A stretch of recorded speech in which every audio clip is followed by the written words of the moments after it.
இன்னைக்கு prelims and mains point of வியூல 5 questions வந்து பார்க்குறோம். இன்னைக்கு என்ன கொஸ்டின்ஸ் இருக்கு அப்படின்னா, first question 5%, 12%, 18, 28 are the GST tax slabs. So நமக்கு தெரிஞ்சு ஜிஎஸ்டினாலே அதில் இருக்கக்கூடிய வரி விகிதங்கள் 5, 12, 18, 28 தான்.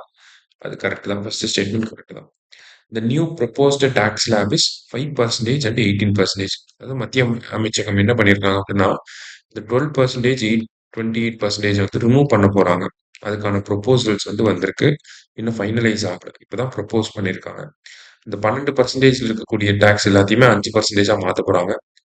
28% இருக்கக்கூடிய டாக்ஸ் எல்லாத்தையும் 18%ஆ மாத்த போறாங்க. சரியா? ஸோ இது ப்ரொபோஸ் பண்ணியிருக்காங்க. ஸோ செகண்ட் ஸ்டேட்மெண்ட்டுமே கரெக்ட் தான். கண்டிப்பா இண்டிபெண்டன்ஸ் டே ஸ்பீச்ல கூட பிரைம் மினிஸ்டர் பேசியிருக்கார். கண்டிப்பா இது நடைமுறைக்கு வந்துடும். சரியா? போத் கரெக்ட் அப்படிங்கிறது கரெக்ட் ஆன்சர். அடுத்தது, த அப்ஜெக்டிவ் ஆஃப் பிரதான் மந்திரி விக்ஷித் பாரத் ரோஸ்கர் யோஜனா.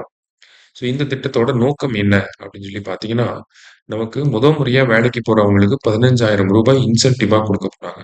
சரியா? இதுக்காக 1,00,000 கோடி ரூபாய் வந்து அரசாங்கம் செலவு செய்ய போறாங்க, மத்திய அரசாங்கம். அதே மாதிரி வேலைக்கு எடுக்கக்கூடிய அந்த நிறுவனங்களுக்கும் இன்சென்டிவ் வழங்க போறாங்க. சரியா? ஸோ அப்ப அதன்படி பார்க்குறப்ப to provide financial support of 15,000 to first time employees அப்படிங்கிறது தான் கரெக்ட் ஸ்டேட்மெண்ட். Option B. அடுத்தது, India aims to build its own air defence system Sudarshan Chakra by which year. So நம்ம இண்டிபெண்டன்ஸ் டே ஸ்பீச்சில் பிரைம் மினிஸ்டர் சொன்ன விஷயம் தான். நம்ம வந்து S-400 அப்படிங்கிறது ரஷ்யா கிட்ட இருந்து வாங்கி வச்சிருக்கோம் இப்போதைக்கு. ஆனால் இதே மாதிரி இந்தியாவிலேயே ஓனா ஒன்று உருவாக்கணும். அதுக்கு வந்து சுதர்ஷன் சக்ரா அப்படின்னு சொல்லி பேர் வச்சிருக்காரு. மிஷன் சுதர்ஷன் சக்ரா அப்படின்னு சொல்லி இதே மாதிரி இந்தியாவிலேயே ஓனா உருவாக்கணும் அப்படின்னு சொல்லி ஒரு டார்கெட் வச்சிருக்காங்க. ஸோ அதை நேற்று அனௌன்ஸ் பண்ணியிருப்பார். என்ன வருஷம் அப்படின்னா 2035 இதே மாதிரியான ஒரு அமைப்பை நம்ம உருவாக்கணும் அப்படிங்கிறது. சரியா? சுதர்ஷன் சக்ரா. அடுத்தது, the total length of prime minister's independence day speech. So இது வரைக்கும் ஹிஸ்டரியில் பார்த்தீங்கன்னா 98 நிமிஷம் அப்படிங்கிறது மேக்சிமம் ரெக்கார்டாக இருந்துச்சு. அதை பண்ணது நம்ம பிரைம் மினிஸ்டர் மோடி. சரிங்களா?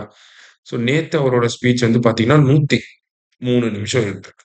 சரியா? கிட்டத்தட்ட 103 நிமிஷம் வந்து பிரைம் மினிஸ்டர் வந்து பேசியிருக்காரு. இப்போதைக்கு இருக்கக்கூடிய ரெக்கார்ட் இதுதான். சரியா? லாஸ்டா தமிழக அரசாங்கம் விருதுகள் கொடுத்திருக்காங்க. தகைசால் தமிழர் விருது காதர் மொய்தீன் கரெக்ட் தான். ஏபிஜே அப்துல் கலாம் விருது வந்து இஸ்ரோ தலைவர் நாராயணன் அவர்களுக்கு வழங்கியிருக்காங்க. கரெக்ட் தான். கல்பனா சாவ்லா விருது யாருக்கு வழங்கப்பட்டிருக்குன்னா துளசிமதி முருகேசன் அவர்களுக்கு வழங்கப்பட்டிருக்கு. ஸோ மூணுமே கரெக்டாக தான் இருக்கு. துளசிமதி முருகேசன் வந்து பார்த்தீங்கன்னா நமக்கு badminton player, bronze medal win பண்ணியிருப்பாங்க. பாராலிம்பிக்ஸ்ல அர்ஜுனா அவார்ட்லாம் வின் பண்ணியிருக்காங்க. சரியா? ஸோ மூணுமே கரெக்ட். ஆர்ஆர் கரெக்ட் அப்படிங்கிறது கரெக்டாக. இன்னைக்கு 5 கொஸ்டின்ஸ் பார்த்துருக்கோம். தேங்க்யூ. சுரேஷ் IAS அகாடமி வெற்றியின்